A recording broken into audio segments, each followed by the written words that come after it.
ద్వితీయోపదేశకాండం 5వ అధ్యాయం. మోషే ఇశ్రాయేలీయులందరినీ పిలిపించి ఇట్లనెను, ఇశ్రాయేలీయులారా, నేను మీ వినికిడిలో నేడు చెప్పుచున్న కట్టడలను విధులను విని వాటిని నేర్చుకొని వాటిని అనుసరించి నడువుడి. మన దేవుడైన యెహోవా హోరేబులో మనతో నిబంధన చేసెను. యెహోవా మన పితరులతో కాదు, నేడు ఇక్కడ సజీవులమై ఉన్న మనతోనే ఈ నిబంధన చేసెను. యెహోవా ఆ కొండ మీద అగ్ని మధ్య నుండి ముఖాముఖిగా మీతో మాట్లాడుగా మీరు ఆ అగ్నికి భయపడి ఆ కొండ ఎక్కలేదు గనుక యెహోవా మాట మీకు తెలియచేయుటకు నేను యెహోవాకును మీకును మధ్యను నిలిచి ఉండగా యెహోవా ఇలాగు సెలవిచ్చెను. దాసుల గృహమైన ఐగుప్తు దేశంలో నుండి నిన్ను రప్పించిన నీ దేవుడనైన యెహోవాను నేనే. నేను తప్ప వేరొక దేవుడు నీకుండకూడదు. పైనున్న ఆకాశమందే గాని క్రిందనున్న భూమి అందే గాని భూమి క్రిందనున్న నీలయందే గాని యుండు దేని పోలికనైనను విగ్రహంను చేసుకొనకూడదు. వాటికి నమస్కరింపకూడదు, వాటిని పూజింపకూడదు. నీ దేవుడనైన యెహోవానగు నేను రోషం గల దేవుడను. నన్ను ద్వేషించు వారి విషయంలో 3-4 తరముల వరకు తండ్రుల దోషమును కుమారుల మీదికి రప్పించుచు నన్ను ప్రేమించి నా ఆజ్ఞలను గైకొను వారి విషయములో 1000 తరముల వరకు కర్ణించువాడనై ఉన్నాను.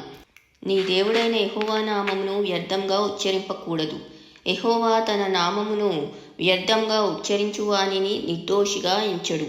నీ దేవుడైన యెహోవా నీకాజ్ఞాపించినట్లు విశ్రాంతి దినమును పరిశుద్ధంగా ఆచరించుము.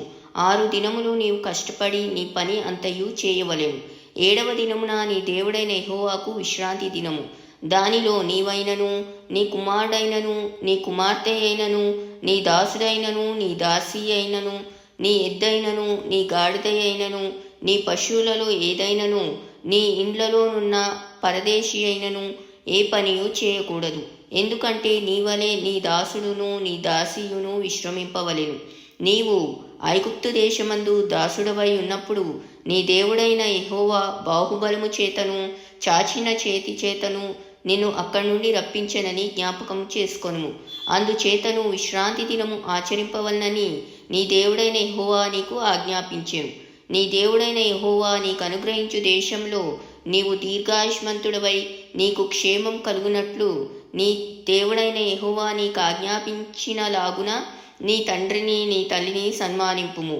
నరహత్య చేయకూడదు, వ్యభిచరింపకూడదు, దొంగిలకూడదు. నీ పొరుగువాని మీద అబద్ధ సాక్ష్యము పలుకకూడదు. నీ పొరుగువాని భార్యను ఆశింపకూడదు. నీ పొరుగువాని ఇంటినైనను వాని పొలమునైనను వాని దాసునినైనను వాని దాసినైనను వాని ఎద్దునైనను వాని గాడిదనైనను నీ పొరుగువానిదగు దేనినైనను ఆశింపకూడదు.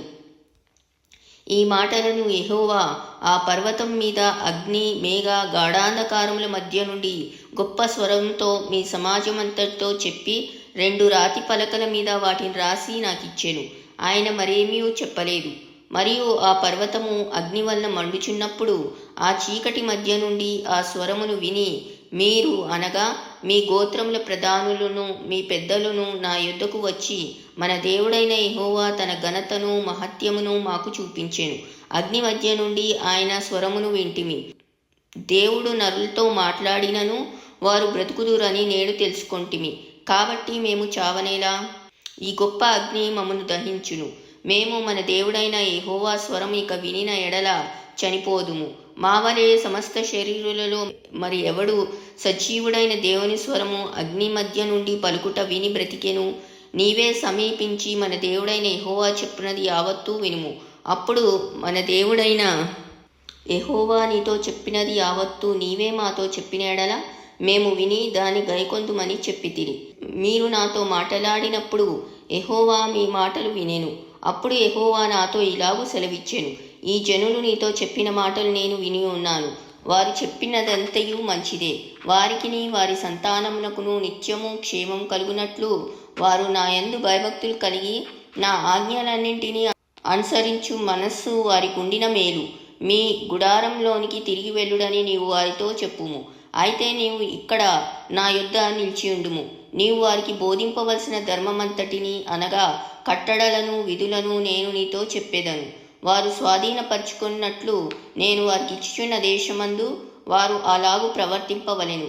కాబట్టి మీరు కుడికే గాని ఎడమక్కే గాని తిరుగక మీ దేవుడైన యెహోవా ఆజ్ఞాపించినట్లు చేయుటకు జాగ్రత్త పడవలెను.